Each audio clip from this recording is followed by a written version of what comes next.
सबको नमस्कार। किसानों ने कल एक दिन के उपवास का ऐलान किया है। उन्होंने अपील की है पूरे देश की जनता से कि उनके किसानों के समर्थन में सब लोग एक दिन का उपवास रखें। मैं भी उनके साथ कल एक दिन का उपवास रखूंगा। मैं सभी आम आदमी पार्टी के कार्यकर्ताओं से, समर्थकों से अपील करता हूं कि वो भी किसानों की इस मांगों के समर्थन में एक दिन का उपवास रखें। और मैं देश के सभी लोगों से अपील करता हूं, बहुत सारे हज़ारों, लाखों, करोड़ों ऐसे लोगों को मैं जानता हूं जो दिल से किसानों के साथ हैं। अपनी दिन ब दिन की दिनचर्या की वजह से वो बॉर्डर पे नहीं पहुंच पा रहे, लेकिन दिल से उनके साथ हैं। ऐसे सब लोग, अब उनको भी मौका मिला है, ऐसे सब लोग अपने अपने घरों में एक एक दिन का उपवास रखें और किसानों की मांगों के समर्थन में प्रार्थना करें। मैं देख रहा हूं पिछले कुछ दिनों से केंद्र सरकार के कुछ मंत्री और भारतीय जनता पार्टी के कुछ लोग बार बार कह रहे हैं कि ये किसान देशद्रोही हैं, ये आंदोलन देशद्रोहियों का है, यहाँ पे एंटी नेशनल लोग बैठे हुए हैं। मैं उनसे पूछना चाहता हूँ, हजारों एक्स सर्विसमैन, पूर्व सैनिक जो रिटायर हो चुके हैं, ऐसे हजारों पूर्व सैनिक वहाँ पे बॉर्डर पे किसानों के साथ बैठे हुए हैं, जिन लोगों ने एक समय में देश की रक्षा करने के लिए अपनी जान की बाजी लगाई थी। ऐसे हजारों सैनिक हैं जो अपने घरों में बैठ के उनके लिए दुआएं कर रहे हैं, प्रार्थना कर रहे हैं। ये सारे एंटी नेशनल हैं। मैं उनसे पूछना चाहता हूं, इनके मंत्रियों और भाजपा के नेताओं से, कि ऐसे कितने ही नेशनल और इंटरनेशनल खिलाड़ी हैं जिन्होंने देश के लिए इंटरनेशनल स्तर पे, अंतर्राष्ट्रीय स्तर के ऊपर देश के लिए नाम कमाया और देश के लिए मेडल जीत के लाए। ऐसे कितने ही खिलाड़ी वहां पे बॉर्डर बैठे हुए हैं किसानों के साथ, अपने अपने घरों में बैठ के वो दुआएं भेज रहे हैं उनको। ये सारे इंटरनेशनल खिलाड़ी जो देश के लिए खेले थे और जिन्होंने देश के लिए मेडल जीते थे, ये सारे एंटी नेशनल हैं।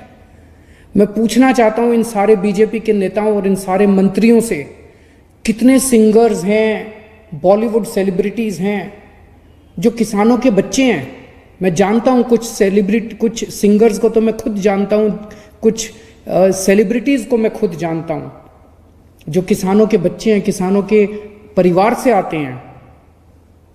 ये सब लोग जो इनको समर्थन कर रहे हैं, ये एंटी नेशनल हैं। कितने ही ऐसे डॉक्टर्स हैं जिन्होंने अपना समर्थन दिया है, ये सब डॉक्टर्स हमारे देश के एंटी नेशनल हैं। आज मुझे पता चला बहुत बड़ा वकीलों का समूह बॉर्डर के ऊपर उनको समर्थन देने के लिए पहुंचा था। ये देश के सारे वकील एंटी नेशनल हैं।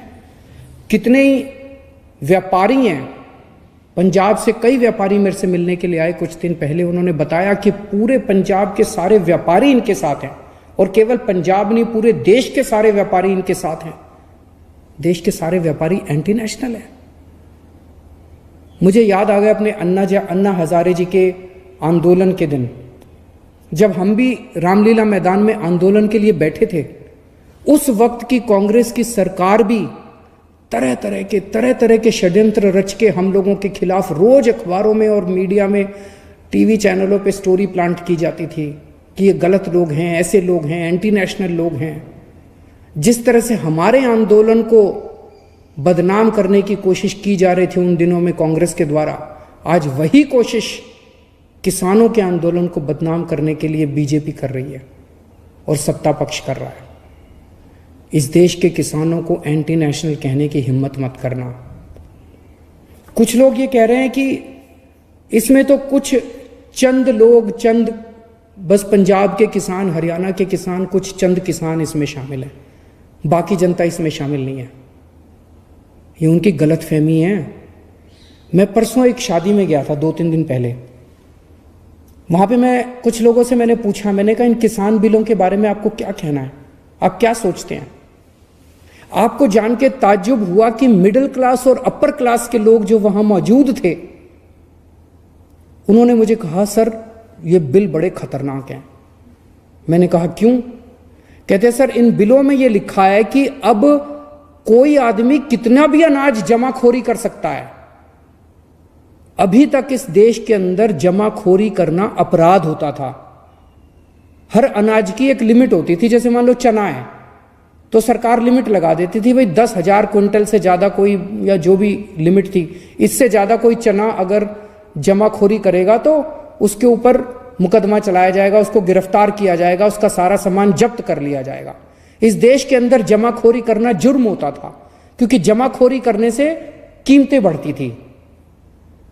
अब जो केंद्र सरकार कानून लाई है, इसमें जमाखोरी करना अपराध खत्म कर दिया गया। अब जमाखोरी करना अपराध नहीं बचा है। अब कोई कितनी भी जमाखोरी कर सकता है, कितना भी सामान, कितना भी अनाज जमाखोरी कर सकता है। तो फिर तो जिनके पास पैसा है वो तो बहुत सारा अनाज स्टोर करके रख लेंगे अपने पास, बहुत सारा सामान अपना, बहुत अनाज अपने अपने गोदामों के अंदर स्टोर करके। फिर तो महंगाई बहुत बढ़ जाएगी।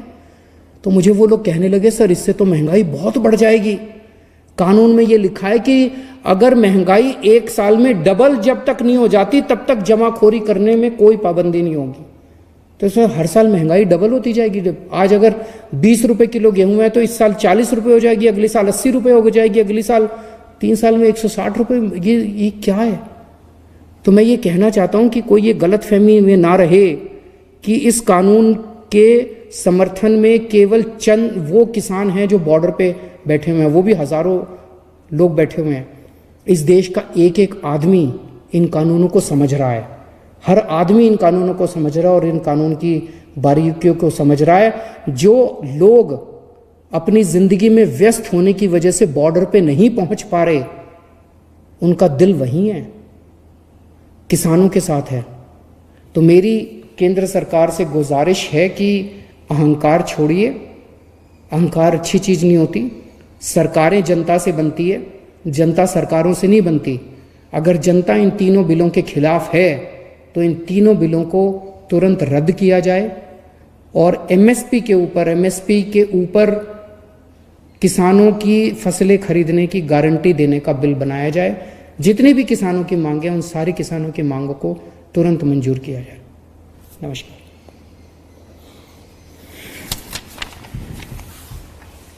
सारी किसानों की मांगों को तुरंत मंजूर किया जाए। नमस्कार।